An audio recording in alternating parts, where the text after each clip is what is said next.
In the late 19th century, in the year 1892, when steam engines ruled the world and factories never slept, a child named Alfred Norton was born in a small industrial town in England. The air was heavy with coal smoke, the streets were loud with iron wheels, and life moved by strict routines. People trusted tradition more than change, and anything unusual was often feared. Alfred was born on a cold winter morning in a narrow brick house near the factory district. His father worked long hours repairing machines, and his mother stitched clothes for factory families. They were simple people who believed in hard work, prayer, and silence. The birth itself was normal, but the baby was not.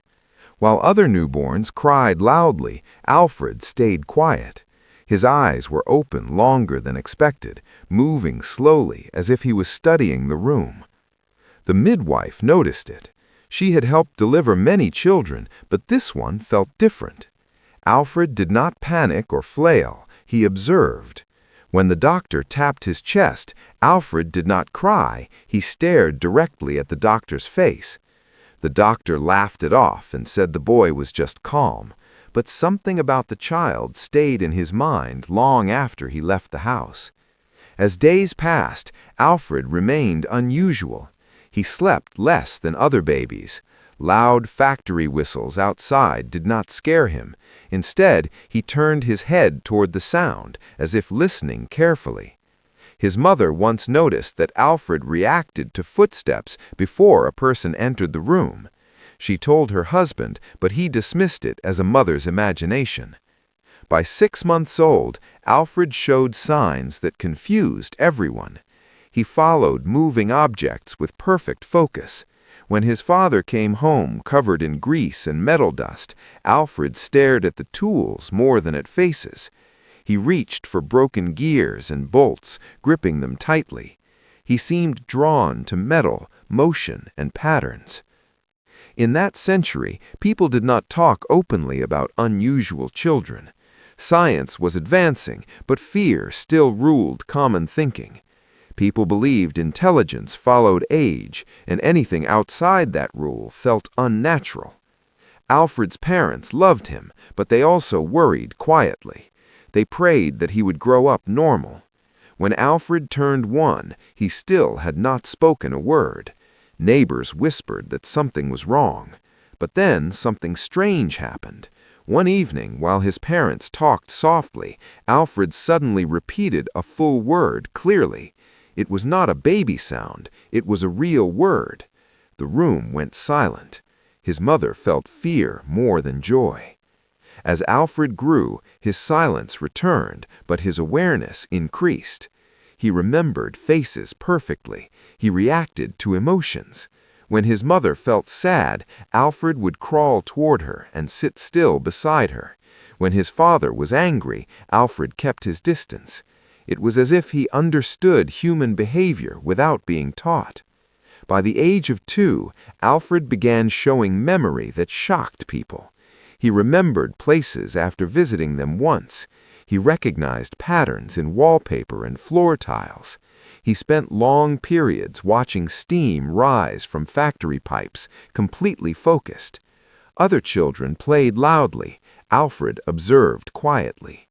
The town doctor visited again and tested Alfred with simple objects.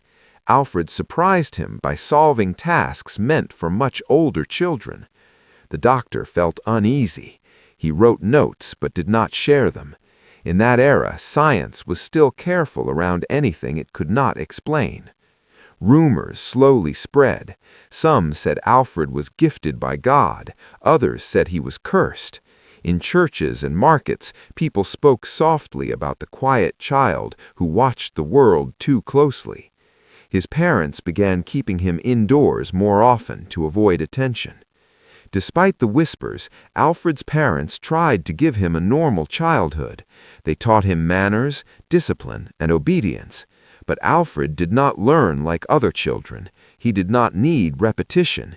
He learned once and remembered forever. When his mother counted stitches aloud, Alfred memorized the numbers. When his father repaired a machine, Alfred watched silently, storing every movement in his mind. By the time Alfred turned 3, his behavior no longer felt like coincidence. He began arranging objects into exact patterns. He corrected adults calmly when they made mistakes. His voice was soft but confident. People felt uncomfortable hearing such certainty from a child. The town school refused to accept him early. They said he was strange, unsocial, and possibly dangerous to other children. In a century that feared change, difference felt like a threat. Alfred's parents felt torn. They loved their son, but they could feel the distance growing between him and the world.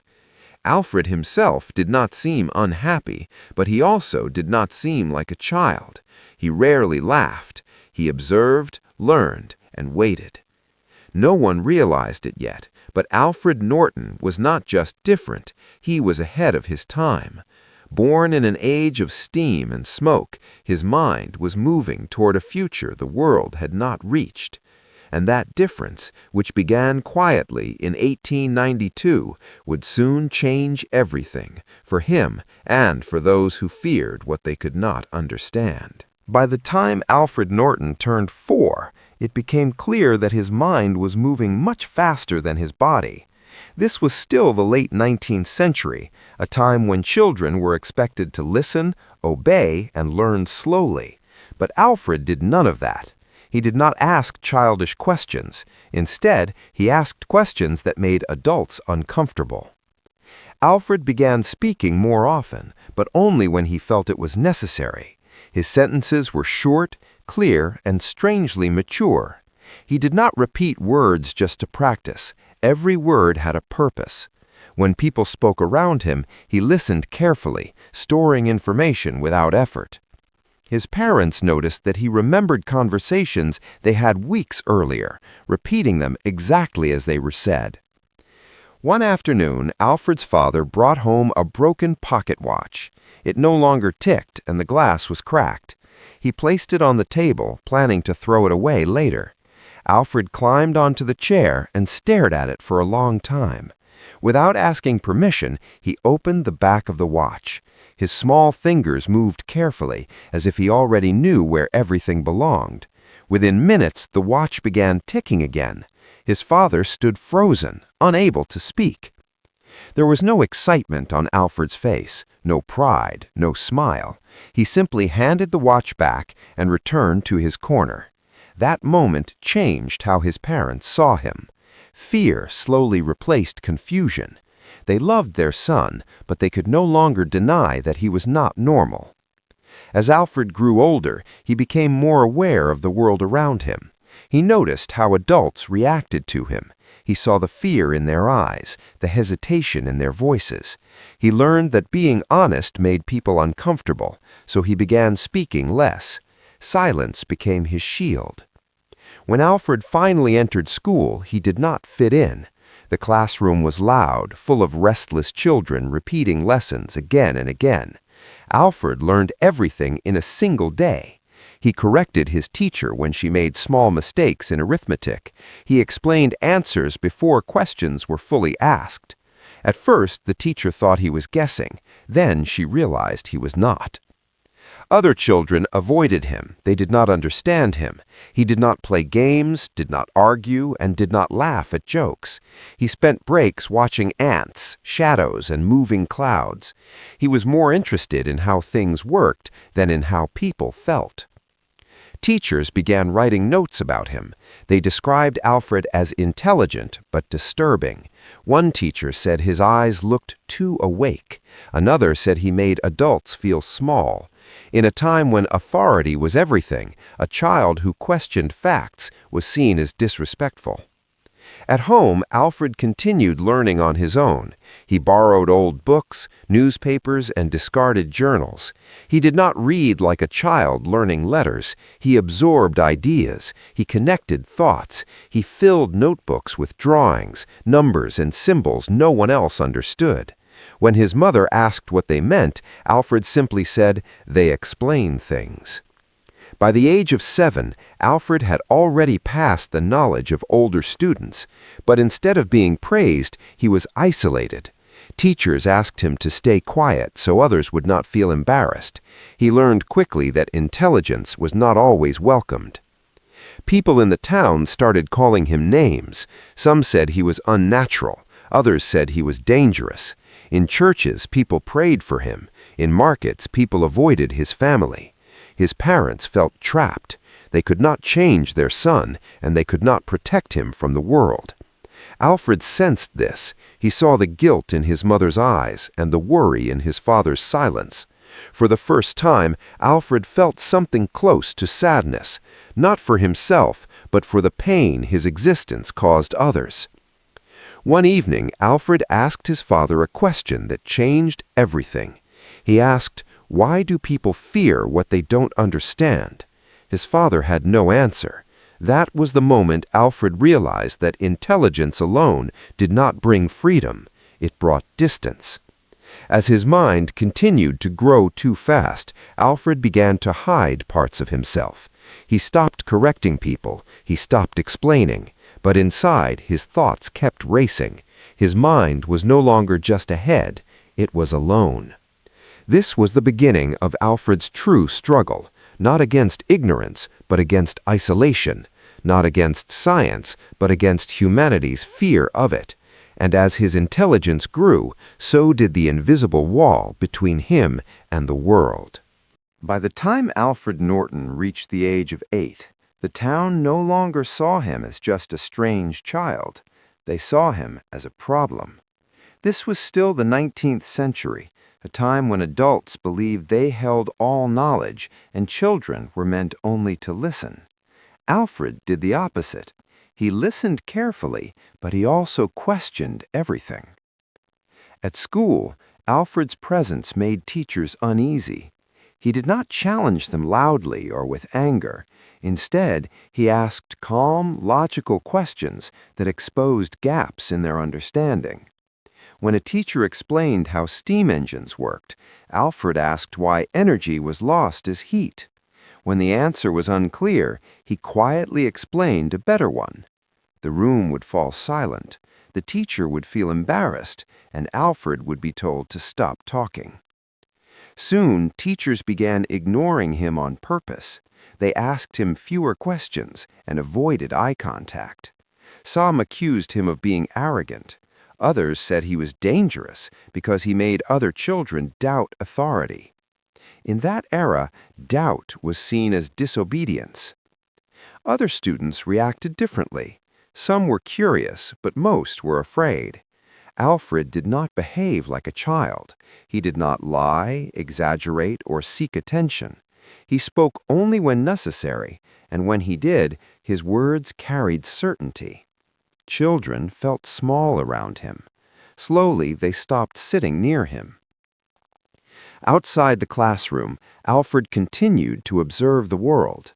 He watched factory workers repeat the same movements every day, wondering why no one tried to improve the machines. He noticed inefficiencies everywhere. In his mind, solutions formed naturally. But he kept most of them to himself. He had already learned that sharing knowledge came with consequences. At home, Alfred's notebooks multiplied. They were filled with diagrams, calculations, and questions written in careful handwriting. Some pages showed early ideas about energy flow, motion, and biological growth. Alfred did not know these ideas were advanced. To him, they were simply logical conclusions. His parents tried to understand him, but the gap grew wider each year. His father respected hard work, not questions. His mother valued obedience and faith. Alfred respected truth. This difference created quiet tension in the house. They loved each other, but they lived in different worlds. One evening, a local school inspector visited the class. He wanted to observe Alfred, having heard rumors about the thinking child. The inspector asked Alfred basic questions, expecting simple answers. Alfred answered calmly, then added details the inspector had not considered. The man laughed at first, then grew uncomfortable. He ended the session early. That visit changed Alfred's life. Word spread beyond the town. Some adults became curious. Others felt threatened. In a society built on hierarchy, a child who questioned adults felt like a crack in the system. Soon, Alfred was invited to speak with educated men from nearby cities. They asked him questions, not to learn, but to test him. Alfred answered honestly. Each correct answer made them more uneasy. They began writing letters about him, using words like unnatural, irregular, and anomaly. Alfred noticed how adults treated him differently during these meetings. They spoke politely, but their eyes watched him closely. He felt less like a child and more like an object under study. For the first time, Alfred understood that curiosity could be as dangerous as fear. Back at school, things worsened. Teachers became strict with him. They punished him for minor mistakes. They accused him of distracting others. Eventually, Alfred stopped asking questions aloud. He learned that silence kept him safer. But silence did not stop his mind. Inside, questions multiplied. Why did adults fear being wrong? Why did knowledge feel like a threat? Why was intelligence treated like rebellion? Alfred began testing his ideas privately. He observed insects, plants, and heat. He wrote predictions and compared results. His conclusions grew more complex. He began understanding patterns of growth and decay. Even without formal education, his mind moved toward scientific thinking far ahead of its time. Loneliness followed him everywhere. He had no friends his age. Adults spoke to him carefully, like he might break something. Alfred felt invisible and exposed at the same time. He longed for understanding, but he no longer expected it. One night, Alfred asked his mother if adults were ever wrong. She hesitated, then said yes. Alfred replied quietly, "Then why are children punished for asking why?" She had no answer. That question stayed with him. Alfred realized that knowledge alone could not change the world. Understanding human fear was just as important. This period of his life shaped him deeply. He learned to think carefully, speak selectively, and trust very few people. He learned that questioning adults came with a price, and as his mind continued to grow, he understood one painful truth. Being right did not mean being accepted. Alfred Norton was no longer just a child with intelligence. He was a child learning how dangerous truth could be in a world that feared it. By the time Alfred Norton turned 10, the quiet rumors around him had grown into serious attention. This was still the end of the 19th century, when science was respected but also feared. New discoveries were changing the world, yet many people did not fully understand them. When word spread that a child from a small industrial town could explain ideas that trained adults struggled with, it did not take long for science to take notice. It began with letters. Men from nearby cities wrote to Alfred's school and parents. They asked questions about his behavior, his learning speed, and his strange notebooks. Alfred's parents felt nervous reading those letters. They were simple people who had never dealt with scholars or scientists. Still, they agreed to let Alfred be tested, hoping it might help him find a place in the world. One winter morning, 2 educated men arrived at their house.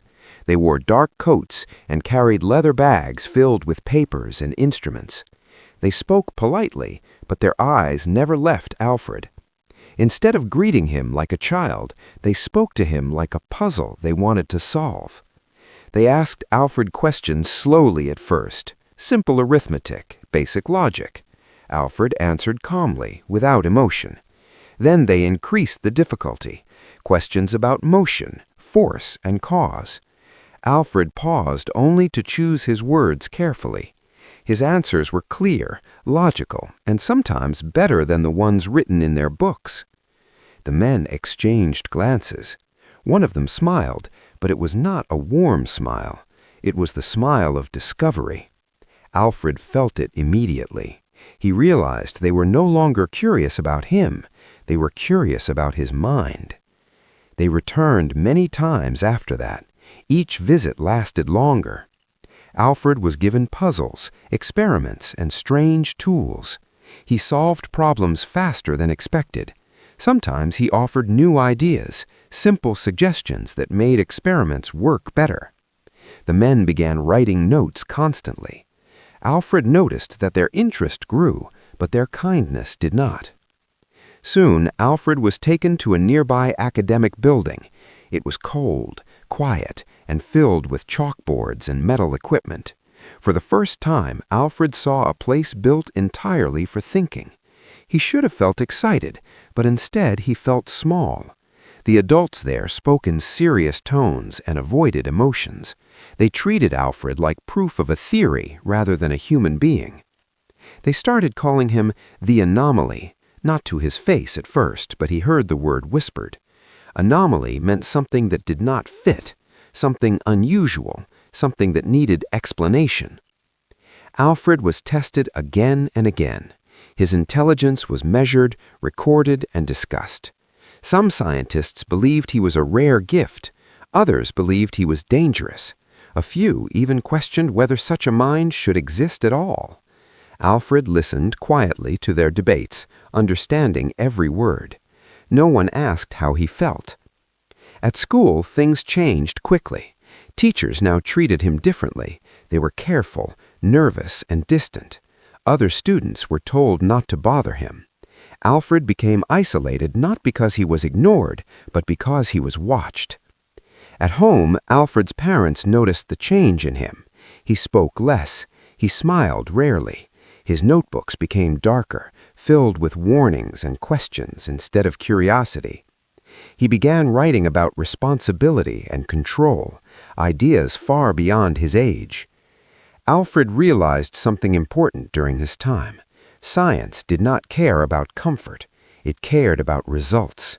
To scientists, he was not a child growing up in a confusing world. He was evidence. He was data. One evening, Alfred overheard a conversation between two visiting scholars. They spoke about studying him long-term, about removing distractions, about guiding his development for the greater good. Alfred understood what they meant. They were talking about controlling his life. That night, Alfred could not sleep. For the first time, fear entered his thoughts. Not fear of being different, but fear of losing choice. He realized that intelligence could become a cage if others decided how it should be used. Still, Alfred continued cooperating. He answered questions. He participated in experiments. But inside, something changed. He became careful. He stopped sharing his deepest ideas. He learned that knowledge had value, and value attracted control. The scientific world believed they had found something extraordinary. What they didn't realize was that Alfred was already learning something far more important than equations or theories. He was learning how power worked, who held it, and how easily curiosity could turn into possession. By the end of that year, Alfred Norton was no longer just a strange child in a small town. He had become a subject of scientific interest, a living question mark. And as attention grew, so did the danger of being understood without being protected. This was the moment when Alfred's life quietly shifted. Science had noticed him, and once science notices something, it rarely lets go. As Alfred Norton grew older, the attention around him no longer felt like curiosity, it felt like ownership. This was still the end of the 19th century, a time when science believed it had the right to study anything it did not understand. And Alfred, now 12 years old, was something science could not ignore. The word anomaly began following him everywhere. At first, Alfred heard it whispered behind closed doors. Later, he heard it spoken openly during meetings. Scientists used the word as if it explained everything about him.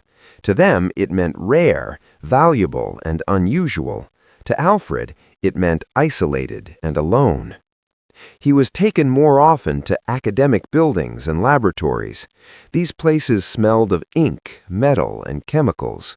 Adults surrounded him, watching every movement, every answer, every pause.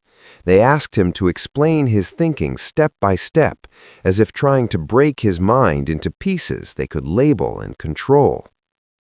Alfred noticed how they spoke about him, even when he was in the room. They discussed his intelligence like it was not connected to feelings. Some suggested his mind should be guided strictly. Others believed he should be separated from normal life to prevent disruption. No one asked Alfred what he wanted. At school, he was no longer treated like a student. He was removed from regular classes. Other children were told he was special and dangerous at the same time. They avoided him completely. Alfred would sit alone, reading or writing, while others played outside. Loneliness became normal. At home, his parents struggled deeply. They were proud of Alfred, but they were also afraid.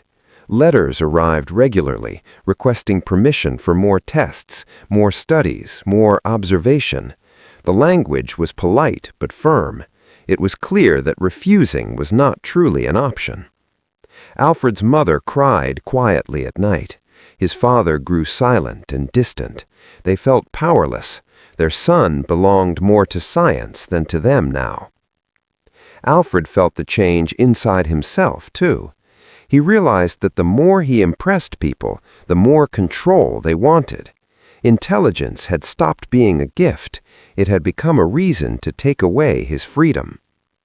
During experiments, Alfred began noticing something important. Scientists were not just interested in what he knew. They wanted to see how far he could be pushed. Longer hours, harder problems, less rest. Alfred's body grew tired, but his mind was expected to continue without limits. One day, a scientist asked Alfred if he felt different from other children. Alfred answered honestly. He said, "I think differently, but I feel the same things." The scientist wrote something down and moved on, uninterested in the second part of the sentence. That moment hurt Alfred more than any harsh word. He understood then that his emotions were invisible to them. As months passed, Alfred began to feel like he was losing himself. His days were planned by others. His questions were redirected. His ideas were recorded but not credited. He was praised in reports but controlled in real life. The label Anomaly followed him like a shadow. It explained his intelligence, but it erased his humanity. He was no longer Alfred Norton, the boy who watched steam rise and wondered why. He was a subject. Alfred started keeping 2 sets of notebooks. One he shared, the other he hid. In the hidden notebooks, he wrote his true thoughts. He wrote about freedom, ethics, and the danger of knowledge without compassion.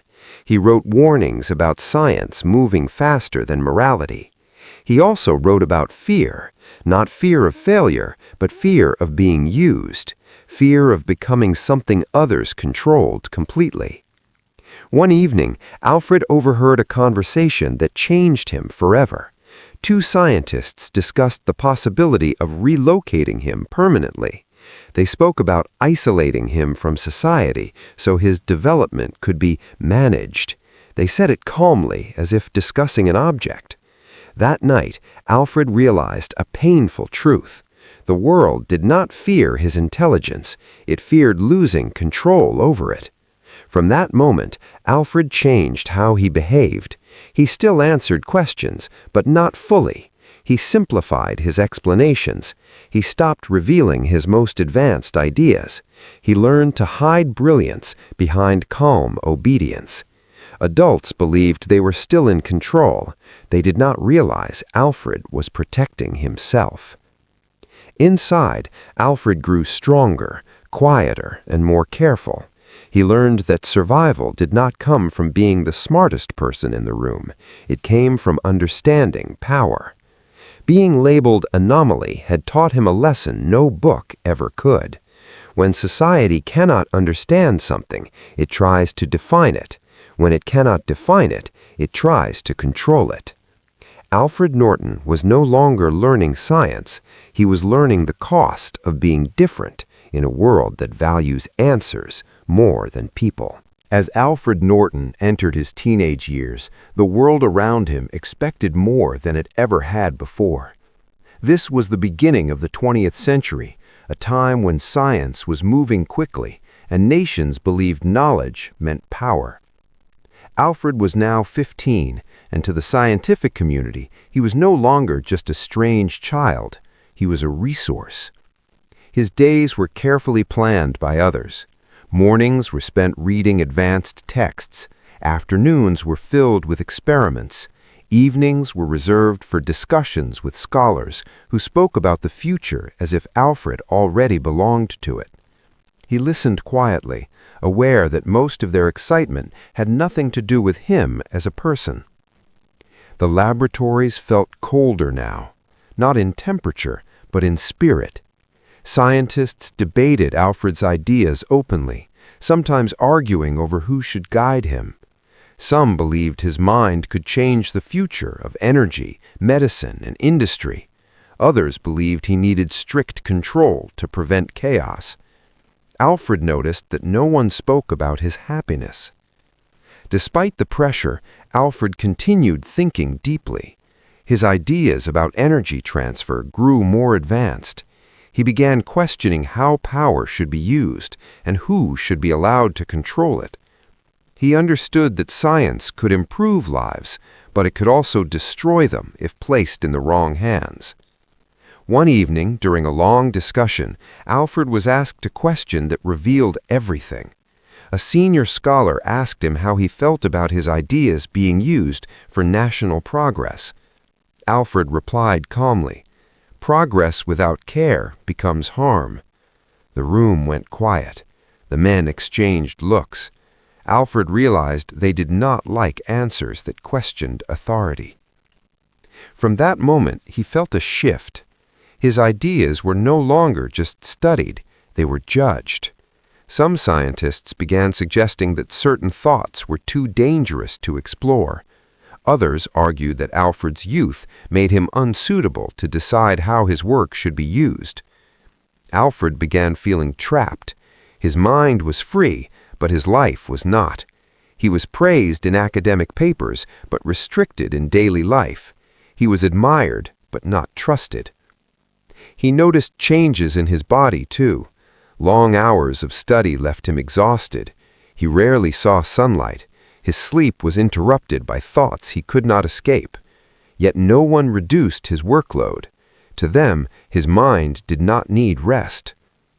During this time, Alfred began thinking seriously about freedom. He realized that intelligence without choice was a form of imprisonment. He watched other teenagers laugh, argue, and dream about simple futures. Alfred dreamed about escape. He also began writing more warnings in his private notebooks. He wrote about science becoming a weapon, about humans treating knowledge like property, about children being shaped into tools rather than allowed to grow. One night, Alfred asked a trusted assistant if science had limits. The man hesitated, then said limits were decided by those in power. That answer confirmed Alfred's fears. As his ideas grew more advanced, Alfred faced growing resistance. Some scholars accused him of overthinking. Others subtly pressured him to simplify his theories so they could control them. Alfred learned that complex ideas scared people more than dangerous ones. He also realized something else. If his full knowledge became public, it could be misused. His ideas about energy could be turned into weapons. His thoughts on biology could be twisted into control. This realization weighed heavily on him. Alfred felt responsible for what he knew. He understood that releasing information without guidance could cause harm, but keeping it hidden meant living in silence. The pressure became unbearable. Meetings grew tense. Scientists debated Alfred's future openly, sometimes in front of him. Some wanted to send him away permanently to a controlled environment. Others wanted to bind him to institutions that could manage his influence. Alfred listened, calm on the outside, struggling on the inside. He felt less like a human being and more like a future problem they were trying to solve. This period marked a turning point. Alfred stopped believing that cooperation would earn him freedom. He began planning quietly. He studied not just science, but human behavior. He learned how power worked, how decisions were made, and where weaknesses existed. He became careful with words, careful with expressions, careful with trust. Alfred Norton was still a genius, but now he was also cautious. He understood that knowledge carried responsibility, and responsibility carried danger. He stood at a crossroads. One path led to recognition, control, and lifelong observation. The other led to uncertainty, silence, and freedom. And for the first time, Alfred knew he would have to choose. As Alfred Norton turned 17, the pressure around him reached its peak. This was now the early 20th century, and the world was changing faster than ever. New machines were being built, new weapons were being imagined, and science was no longer just about understanding life, it was about control. Alfred could feel it in every conversation, every meeting, every silent look exchanged between the men who studied him. By this time, Alfred rarely spoke unless spoken to. He had learned that silence protected him. The scientists believed he had finally accepted his role. They thought he had grown obedient, calm, and manageable. What they did not know was that Alfred was watching more carefully than ever. He noticed patterns in people just as easily as he noticed patterns in machines. He knew who feared him, who admired him, and who wanted to use him. He knew which doors were locked, which guards were careless, and which assistants spoke too freely. While others believed they were shaping his future, Alfred was quietly planning his own. His private notebooks became more important than ever. In them, Alfred wrote not equations, but decisions. He wrote about the dangers of his ideas being used without limits. He wrote about how history treated people who were too far ahead of their time. Most of all, he wrote about freedom. He knew that staying meant losing himself completely. One night, Alfred overheard a conversation that confirmed everything he feared. Two senior scholars spoke openly about moving him to a remote facility.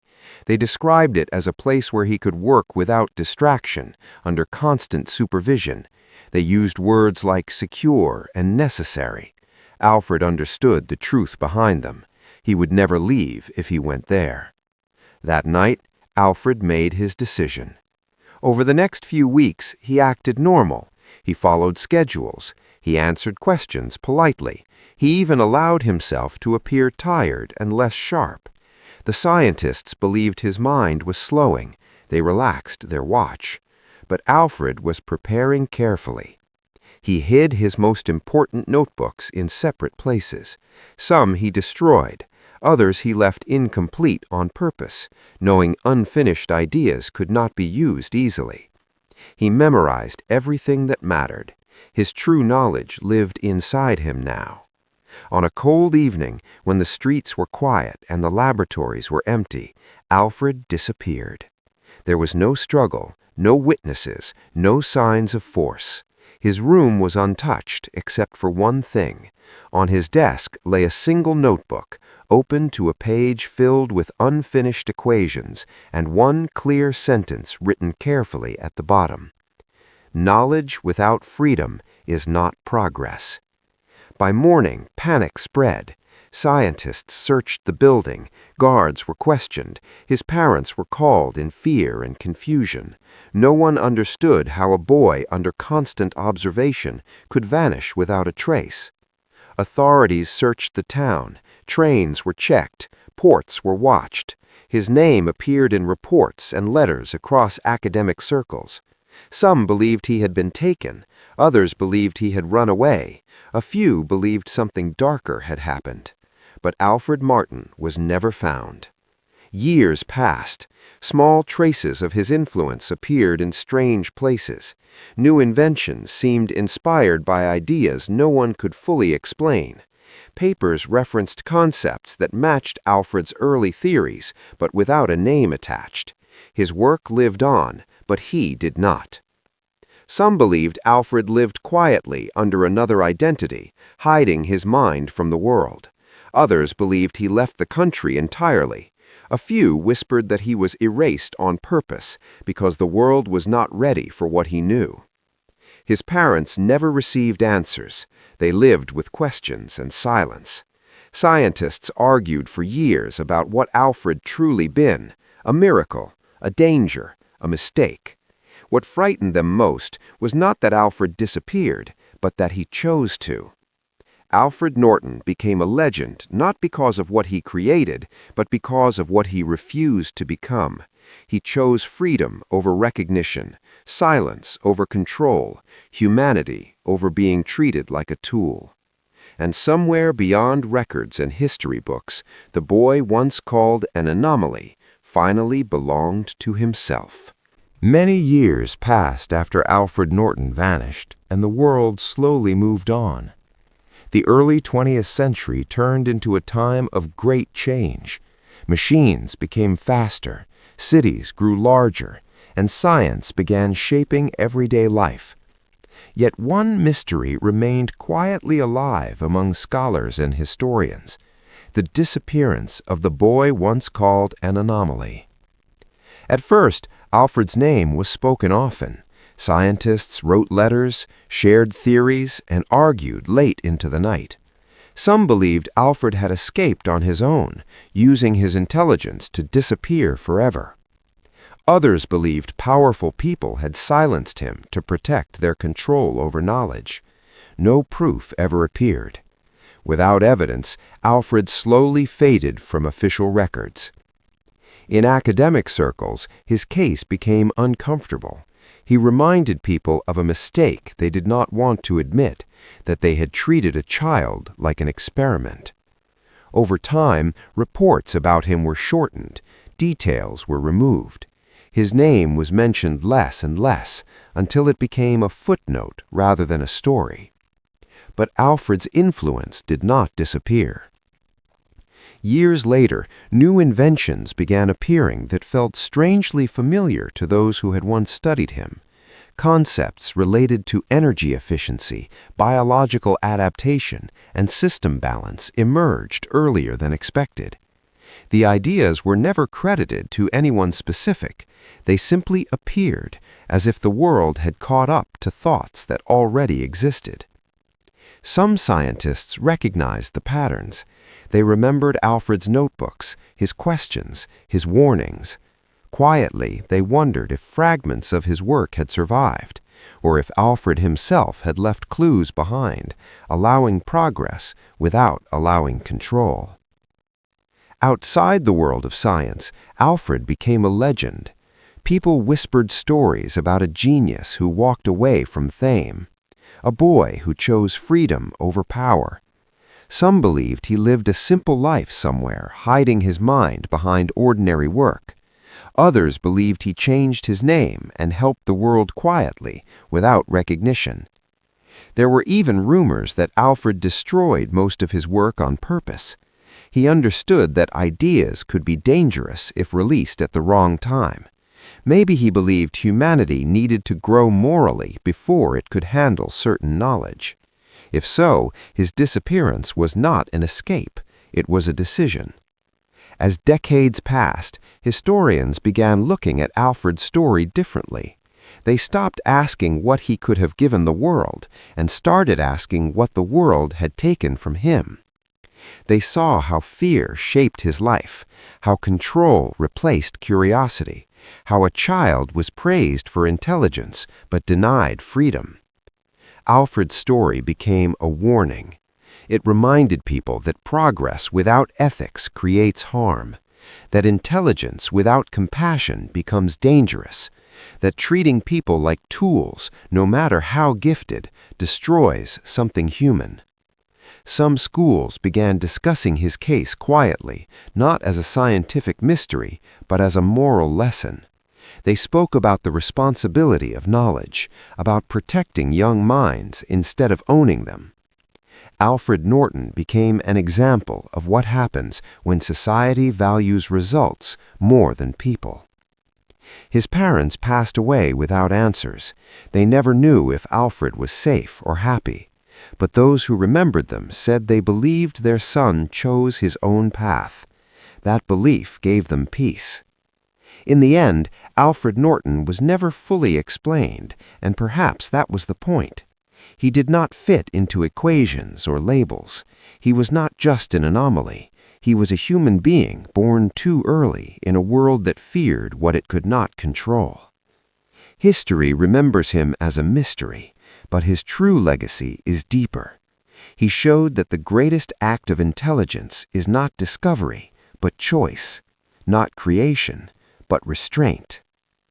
The child born in 1892, in the age of steam and smoke, disappeared into silence, but his message remained clear across time. Knowledge must serve humanity, not rule it.